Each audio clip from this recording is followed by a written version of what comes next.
جو سنتا وہی اپنی پریشانی دیکھ کر وہاں جانے کی کوشش کرنے لگا۔ پہلے پہل تو 5-10 لوگ آتے، نسرین دم کرتی اور وہ ان کے پاس ہوتا دے کر چلے جاتے۔ دوسری طرف نسرین پاروتی کے گھر مزید علم سیکھنے لگی۔ پنڈت کو نسرین کی نظر رکھنی تھی، ساتھ بچی کی دیکھ بھال کرنی تھی، اسی لیے وہ پاروتی کے گھر آ گیا تھا اور وہاں ہی نسرین کو کالے علم جادو ٹونے سکھانے لگا۔ پاروتی کے گھر میں پنڈت اور پاروتی سارا دن سانپ کی طرح ایک دوسرے سے لپٹے رہتے۔ جب پنڈت اپنی ہوس پوری کر کر کے تھک جاتا تو اسی ناپاکی کی حالت میں ہی نسرین کو تنتر منتر سکھاتا۔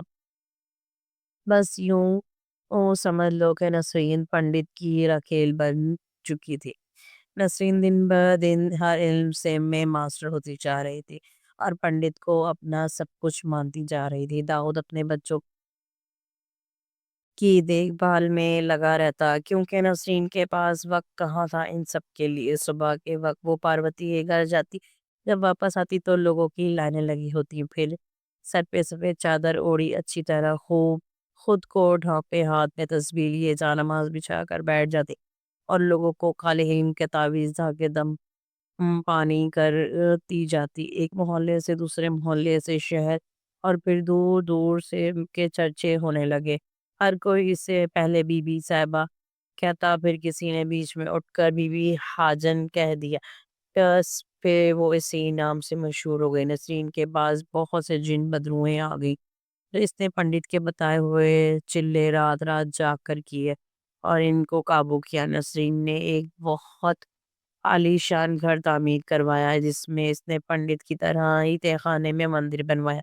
گھر کے باہر اس کے نام کا بورڈ لگ گیا۔ اسی سب میں 4 ماہ گزر گئے۔ سوامی جی اب تو ہمارا 4 ماہ کا ہو گیا ہے اور یہ نظر بھی آنے لگا ہے، اگر میرے مرد کو شک ہو گیا تو پھر نسرین نے پنڈت کے پاس بیٹھتے ہوئے کہا، ہاں جانتا ہوں مجھے بھی اس کی بہت ضرورت ہے، مگر اماوس کی رات سے پہلے میں اسے نہیں نکال سکتا۔ اور اماوس 4 ماہ میں آئی کب ہے؟ پنڈت فکر مندی سے بولا۔ تو کب ہے اماوس؟ نسرین نے پوچھا۔ اگلے ہفتے منگل کی رات کو ہے اماوس کی رات، اس دن میں اپنی امانت اس سے لے لوں گا۔ پنڈت خوش ہوتے ہوئے بولا، اچھا شکر۔ نسرین نے سکا سانس لیا۔ سن نسرین، تجھے اس سے پہلے ایک کام کرنا ہوگا، یہ منتر پوری رات ایک پاؤں پہ کھڑے ہو کر کرنا ہوگا، کر پائے گی؟ پنڈت نے کاغذ پر منتر لکھ کر دیتا ہوئے کہا، آج تک ایسا کون سا کام ہے جو آپ نے کہا اور میں نے نہیں کیا؟ نسرین قریب ہوتے ہوئے بولی، ہاں ہاں ہاں، کیا تو آج دولت سے کھیل رہی ہے؟ پہلے تو لوگوں کے گھروں میں کام کرتی تھی، آج 2 عورتیں تیرے گھر میں کام کرتی ہیں۔ پنڈت ہنسا، جی سوامی جی یہ تو سچ ہے۔ اچھا میں چلتی ہوں، لوگوں کا رش لگا ہوگا اور بچے بھی تنگ کرتے ہوں گے باپ کو۔ نسرین نے اٹھتے ہوئے کہا، ٹھیک ہے، مگر آج رات ہی وہ منتر کرنا ہے۔ ٹھیک ہے پنڈت جی۔ پنڈت نے کہا، جی۔ داؤد کو نسرین پہ پہلے دن سے ہی شک ہو گیا تھا کیونکہ اسے وہ بدبو نہیں بھولی تھی۔ پھر اس کے بعد نسرین اس سے کھینچی کھینچی رہنے لگی اور پھر اچانک پینی بن جانا، دولت کی ریل پیل، اس کے باوجود اس کا کام کرنے جانا، اس گھر میں رہتے ہوئے ہفتہ ہفتہ اب بات نہیں ہو رہی تھی۔ داؤد اس گھر میں صرف اپنے بچوں کی وجہ سے تھا کیونکہ اب بچے مکمل داؤد کی ذمہ داری بن گئے تھے۔ نسرین وقفے وقفے سے ان کے کھانے پینے کا دھیان رکھ رہی تھی مگر ماں کی ممتا بچوں سے دور ہو رہی تھی۔ بچے بھی ایسا ایسا ماں سے دور اور باپ کے قریب ہوتے جا رہے تھے۔ نسرین جس کمرے میں تہہ خانے کا دروازہ تھا اس سے موٹے سے تالے سے بند رکھتی تھی، سب کو ہر جگہ جانے کی اجازت تھی سوائے نسرین کے کمرے کے سامنے بنے اسٹور روم میں، اس میں داؤد بھی نہیں جا سکتا تھا اور اب تو وہ رہتا بھی دوسرے کمرے میں تھا۔ اس رات لوگوں سے فارغ ہو کر کھانا کھا کر اپنے کمرے میں آئی تو داؤد نے فیصلہ کیا آج اس پہ نظر رکھوں گا، یہ اکیلے کمرے میں کرتی کیا ہے۔ جب نسرین کو لگا سب سو گئے ہیں وہ اٹھی اور باری باری یہ سب کو چیک کیا۔ سب کو سوتا دیکھ کر اس نے اسٹور روم کا دروازہ کھولا اور اندر چلی گئی۔ داؤد بھی دبے پاؤں اس کے پیچھے چلا گیا۔ اس نے دیکھا نسرین الماری کو دھکا دیا اور وہ پیچھے چلی گئی اور وہاں ایک دروازہ بن گیا جہاں سے سیڑھیاں نیچے ایک ہو جا رہی تھی۔ نسرین آہستہ آہستہ قدم اٹھاتی نیچے اتر گئی۔ داؤد بھی اس کے پیچھے تہہ خانے میں آ گیا۔ نیچے آیا تو جو منظر اس کے سامنے تھا دیکھ کر وہیں جم گیا۔ داؤد کی آنکھیں پھٹی کی پھٹی رہ گئی۔ نیچے کمرے میں جگہ جگہ مورتیاں رکھی ہوئی تھی اور دیواروں پر مورتیوں کی تصاویر لگی ہوئی تھی۔ ایک بہت بڑی مورتی جس کی زبان باہر کو لٹک رہی تھی رکھی ہوئی تھی۔ وہ نسرین جو اس کی بیوی تھی اور لوگوں کی بیوی صاحبہ اور بی بی حاجن کی برہنہ ہو کر اس مورتی کی پوچھا کر رہی تھی۔ نسرین الف ننگی ہاتھ میں پلیٹ پکڑے ایک پاؤں پہ کھڑی کچھ پڑھ رہی تھی۔ داؤد کے تو ہوش اڑ گئے یہ سب کچھ دیکھ کر۔ دوسرے ہی پل غصے سے اس کی نظر سے پٹنے لگی۔ وہ پیر پٹکتا ہوا اوپر جانے لگا جیسے سب سے اوپر والی سیڑھی پر پہنچا۔ نسرین کی بدروحوں نے ڈرا کر دھکا دے دیا۔ داؤد پہلی سیڑھی سے لڑکتا ہوا نیچے نسرین کے پاؤں میں آ کر گرا۔ نسرین اس کی حالت میں کچھ پڑتی رہی اور اسے دیکھ کر مکروہ ہنسی رہی۔ داؤد کی ٹانگیں بری طرح ٹوٹ چکی تھی اور وہ درد سے بلک رہا تھا، مگر نسرین اپنے عمل میں مصروف رہی۔ فجر کی اذان کے وقت اس کے پیر رکے اور وہ اس دائرے سے باہر نکلی، کپڑے پہنے اور داؤد کے پاس بیٹھ گئی۔